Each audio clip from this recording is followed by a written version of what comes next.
পানির নিচে কৃষকের স্বপ্ন, তলিয়েছে ধান, কচু আর কলার ক্ষেত, ভেসে গেছে পুকুরের মাছ। সামান্য বৃষ্টি হলেই পানিতে ডোবে রাজবাড়ী সদর উপজেলার মিজানপুর ইউনিয়নের কয়েক হাজার বিঘা ফসলের জমি। এতে প্রতি বছর ক্ষতিগ্রস্ত হন কৃষক।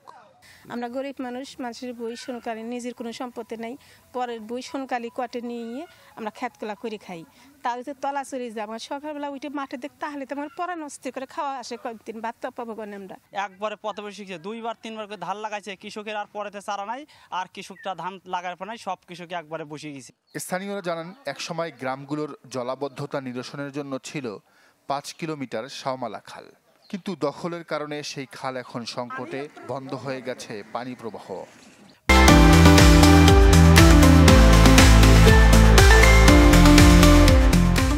ঝুলা লাইন আছে, ঝুলা লাইনও যে মুখ বন্ধ জায়গায় যায়, এই সব পাবলিক বন্ধ করে রাখছে। মানে ঝুলাটা ক্লিয়ার করে দিলে আমরা এর থেকে আমরা একটু বাসার মনে আমাকে একটু লাইন হইতে আর কি। খাল ভরিয়া বাড়ি করছে, বাড়ি যাওয়ার পথ বানাইছে, মার্কেট করছে, বিভিন্ন এই বাধা সৃষ্টি হওয়ার কারণে জলাবদ্ধতা সৃষ্টি হয়।